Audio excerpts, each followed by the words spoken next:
به نام خالق هستی، رازهای روانشناسی تاریک، فصل 16، روابط و دوستی‌های مسموم و راه پرهیز از آنها. هدف یک کنترلگر وارد شدن به رابطه‌ای طولانی مدت با یک فرد و اطمینان حاصل کردن از داشتن کنترل کامل بر فرد مقابلش است. این شیوه از رابطه شدیداً ناسالم است، چرا که تنها کنترلگر از آن بهره میبرد. یکی از نشانه‌های مهم یک رابطه سالم رعایت تعادل در حمایت است. اگر رابطه‌ای دارید که همیشه شما در حال ارائه خدمات به طرف مقابل و حمایت از او هستید، احتمالاً در حال تجربه رابطه‌ای ناسالم هستید. تشخیص یک رابطه دستکاری شده سخت است، چرا که دستکاری در روابط از سایر مسائل در روابط مسموم دیگر با دقت و ظرافت بیشتری اعمال می شوند. دستکاری روانشناختی زمانی صورت می گیرد که یکی از طرفین خواهان به هم زدن تعادل قدرت و به دست آوردن سود و منفعت بیشتر از یک رابطه است. روش‌های مختلفی از دستکاری وجود دارد که هر یک ممکن است در روابط اعمال شوند، اما نتیجه همه آنها به گونه‌ای مشخص و قابل پیش بینی است. در تمام این روابط یک نفر کنترلگر سود میبرد و طرف دیگر فرد قربانی آسیب دیده است و منفعتی نیز از رابطه نصیبش نمی شود. مواقعی هست که یک فرد دچار رابطه ناسالم می شود، در حالی که اصلا نمی داند یک رابطه مسموم چطور رابطه است. این رابطه ممکن است در ظاهر کاملا عادی به نظر برسد، اما هرچه زمان بیشتری بگذرد فشار روانی و استرس بیشتری از سمت فرد کنترلگر به فرد مقابلش اعمال خواهد شد. خود این مسئله، نامشخص بودن ناسالم بودن رابطه، بخشی از تکنیک سوء استفاده کردن از طرف مقابل محسوب می شود، زیرا به فرد کنترلگر کمک می کند تا بدون اینکه طرف مقابل متوجه چیزی شود به خواسته خود دست یافته و سوژه اش را تحت کنترل خیش درآورد. طبیعتاً هیچ رابطه‌ای با مسائل رفتاری دراماتیک یکی از طرفین یا ابراز خودمختاری یک فرد و یا سایر روش‌های دستکاری ذهنی و عاطفی شروع نمی شود. اگر کنترلگر در همان ابتدای آشنایی و رابطه از این روش‌ها استفاده کند، فرد سوژه متوجه نیت او شده و رابطه را تمام خواهد کرد. بنابراین کنترلگر باید از شیوه دیگر بهره گیرد، شیوهی که تأثیری مداوم اما آهسته‌تر و ملموس‌تر بر طرف مقابل داشته باشد.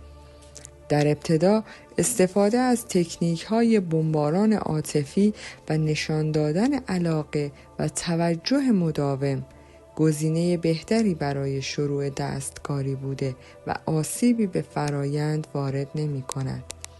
وقتی که سوژه تحت تاثیر این روش قرار بگیرد و یا عاشق فرد کنترلگر شود، کنترلگر شروع به تغییر دادن تکنیک‌هایش خواهد کرد. این مسئله یک شبه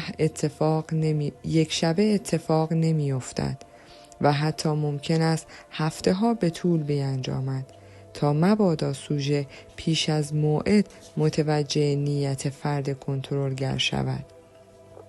در این مرحله چون مدت زیادی از آشنایی دو طرف گذشته و دیگر به طرح مسئله ازدواج نزدیکتر شده اند، سوژه از هم متوجه بدرفتاری یا سوء استفاده از طرف مقابل شود. سعی می کند آن را بیش از پیش نادیده بگیرد. ظاهراً یک سری نشانه‌های منحصر به فرد وجود دارد که نشان دهنده دستکاری در روابط شماست. اگر نمی‌دانید کسی که قرار است با شما ازدواج کند فردی سالم است یا مسموم، فردی مشکل ساز است یا مطمئن و یا فردی عادی است یا یک فرد کنترلگر ذهن، به دنبال نشانه‌های زیر باشید. اگر به طور مداوم از شما خواسته می شود که از محیط امن خود خارج شوید، این را نشانه نامناسب بدانید. افراد کنترلگر به منظور اطمینان از برآورده شدن خواسته ها و رسیدن به منافعشان مدام سعی می کنند شما را از نظر اجتماعی، جسمی، روانی از منطقه امن و حالت آرامش بیرون بیاورند. در این حالت نتیجه این است که در هر فضایی که واقع شوید، به دلیل عدم احساس امنیت، فرد کنترلگر همچون رئیس یا فرد بالا دست شما عمل کرده و کنترل تمامی امور را به دست می‌گیرد. اگر احساس می کنید که در طول یک رابطه احساس اعتماد به نفستان را از دست داده اید و یا حتی این احساس در شما کمی کاهش یافته است، این نیز یک زنگ خطر دیگر است. اگر اعتماد به نفس پایین تری داشته باشیم، راحت تر مورد دستکاری واقع می شویم، چرا که مدام به دنبال راهی هستیم که احساس بهتری نسبت به خود داشته باشیم. به همین علت است که کنترلگرها در وهله اول اعتماد به نفس شما را هدف می‌گیرند و سعی می‌کنند به شما چنین حسی القا کنند که خیلی از آنها کمترید و هیچ وقت به خوبی آنها نخواهید بود. گزینه بعدی مربوط به درمان سری است. حالتی را تصور کنید که اشتباه کوچکی در عمل از فرد کنترلگر سر می‌زند و شما متوجه آن می‌شوید و آن را به یک دعوای بزرگ بدل می‌کنید. در این حالت کنترلگر از راه حل به خصوصی بهره می‌برد که آن را درمان سری یا سکوت درمانی می‌نامیم. او از بیان هر آنچه ممکن است هدف نهاییش را به خطر بیندازد سر باز می‌زند و سکوت را به پاسخگویی ترجیح می‌دهد. در این زمان آنها پیام‌ها، ایمیل‌ها و حتی تون صدایشان را به گونه‌ای خاص کنترل می‌کنند. کنترلگر با این روش همه چیز را دوباره تحت کنترل خویش درآورده و زمان پایان دادن به این سکوت درمانی را نیز با صلاح دید خود مشخص می کند. مورد بعدی زندگی تحت شرایطی است که احساس گناه یا پشیمانی می کنی. هیچ یک از ما دوست نداریم که احساس گناه داشته باشیم و اگر دچار احساس گناه یا پشیمانی از انجام یک عمل شویم، تمام تلاش خود را در این جهت از بین بردن آن خواهیم کرد. این مسئله در مورد افراد کنترلگر به گونه‌ای مشخص‌تر بروز پیدا می‌کند، چرا که این افراد به جای عذرخواهی یا تلاش برای حل مسئله هر کاری که نیاز بدانند را انجام می‌دهند و بعد مدام سعی در آوردن توجیهات مختلف و مقصر نشان دادن طرف مقابل خواهند کرد. مسئله دیگر به گلایه و شکایت شما از مشکلات حل نشده در زندگیتان برمیگردد. ازدواج‌های ناسالم عموماً سرشار از این گلایه ها هستند و علت آن هم نبود رابطه‌ای مناسب میان طرفین برای حل مسئله است. البته گاهی نیز این مسائل همچنان باقی میماند، چون فرد کنترلگر عمدن نمیخواهد یک سری مسائل را حل کند. علت این امر اینجاست که این افراد خودپرست و حق به جانب بوده و اصلا نمیخواهند زمانی برای حل مشکلات شما در نظر بگیرند. آنها ترجیح میدهند مشکل را حل شده تصور کنند و ابداً بحثی بر سر آن نداشته باشند. اکنون می‌دانید که ادامه دادن رابطه مسموم که در شرف بدل شدن رابطه زناشویی و زندگی مشترک است، گزینه مناسبی نیست. هیچ یک از ما علاقه نداریم که در چنین رابطه‌ای گرفتار شویم و مدام احساس اسارت و تحت کنترل بودن داشته باشیم. همه دوست دارند که سرور زندگی خود باشند و خودشان زندگیشان را کنترل کنند. بنابراین همه می‌خواهند بدون اینکه مورد دستکاری قرار گیرند و تنها طرفی باشند که از رابطه سودی نمیبرند. یک دوستی سالم و دو طرفه برای خود دست و پا کنند، اما قبل از آنکه در روابط پیشتر برویم نیاز است که چند سوال طرح کنیم و با پاسخ به آن از اینکه دوست یا شریک زندگیمان فردی مسموم یا کنترلگر نیست اطمینان حاصل کنیم.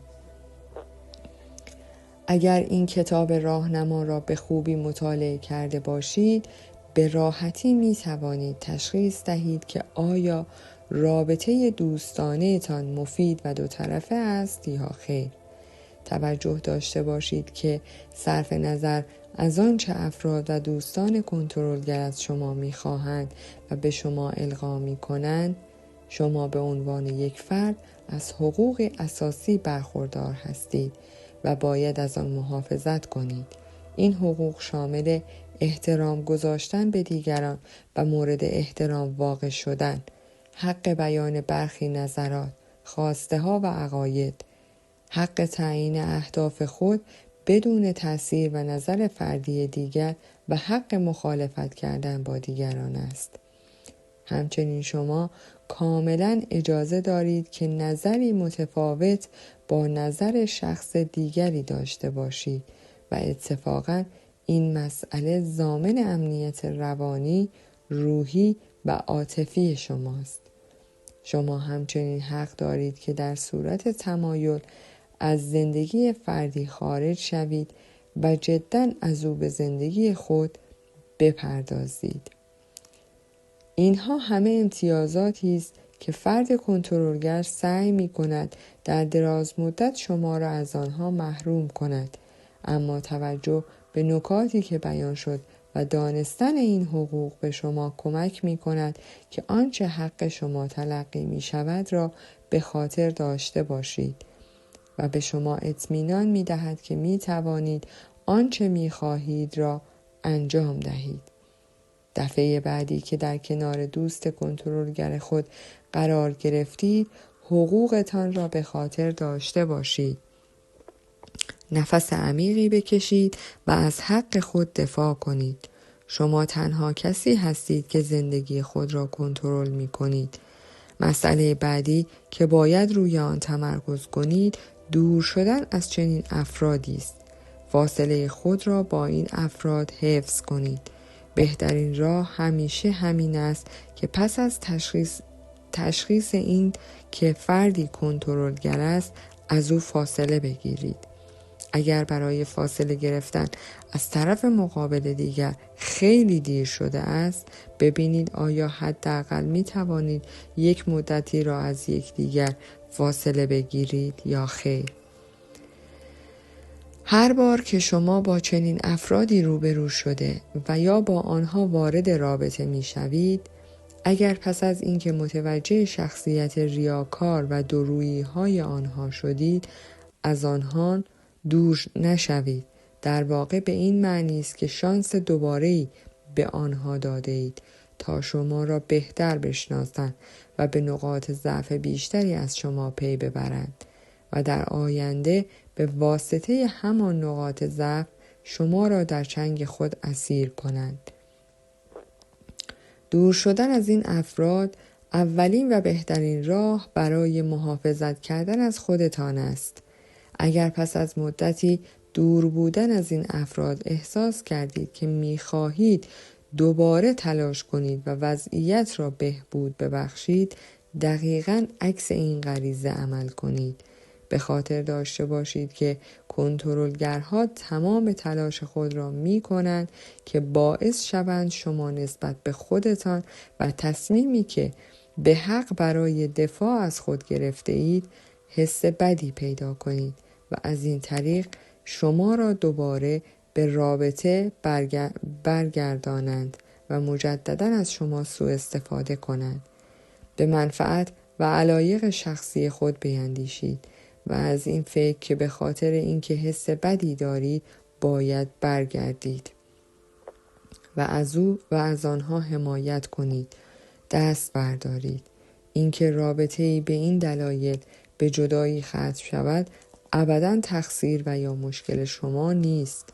جنبه دیگری که کنترلگر به آن تمرکز می کند یافتن روشی مناسب برای سوء استفاده از نقاط ضعف و مسائلی است که شما در آن آسیب پذیر هستید.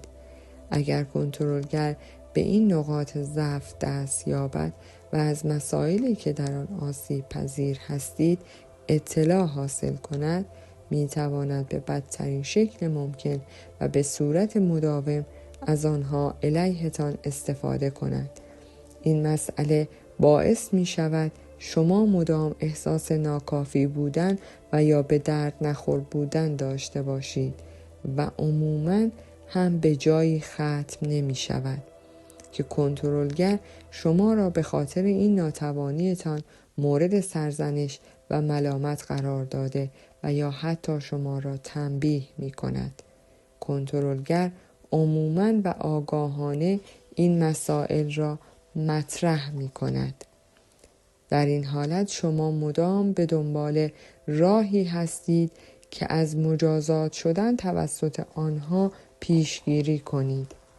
اما کنترلگرها همیشه هدفی که شما در پی آن هستید را به گونه‌ای تغییر می دهند که شما هر چقدر هم تلاش کنید تا با تقویت خود از سرزنش های آنها در امان بمانید، هیچگاه به هدف هدف مشخص دست پیدا نکنید. این مسئله به کنترلگرها کمک می کند که تا هر وقت بخواهند کنترل زندگی سوژه خود را در اختیار داشته باشند. به کنترلگرها اجازه ادامه دادن در این مسیر را ندهید. آنها می‌خواهند شما را به خاطر همه چیز سرزنش کنند و اطمینان حاصل کنند که شما همیشه حس بدی نسبت به خودتان دارید، تا مطمئن شوند همیشه در اطراف آنها میمانید و با تلاش فراوان سعی بر جلب رضایت آنها خواهید کرد تا شاید از این طریق احساس بهتری نسبت به خود پیدا کنید. خود این مسئله دلیلی است محکم و قطعی بر این موضوع که شما در هیچ کدام از موضوعات بیان شده توسط کنترلگر مقصر نیستید و هیچ مسئولیتی از این دست بر عهده شما نیست. از علت بله گفتن آگاه باشید و نه گفتن را تمرین کنید. هدف کنترلگرها این است که همیشه از طرف مقابل خود بله و چشم بشنوند. آنها اطلاعات زیادی جمع آوری می کنند و از تکنیک ها و روش های مختلفی استفاده می کنند تا از مثبت بودن جواب شما در هر موضوعی و هر شرایطی اطمینان حاصل کنند. اینکه بدانید چطور و چه وقت باید نه بگویید و مخالفت کنید نیز یکی از آن حقوقی است که پیش از این در موردش صحبت کردیم. اما این موضوعی است که باید روی آن وقت بگذارید و آهسته آهسته و با تمرین مداوم آن را در خود نهادینه کنید.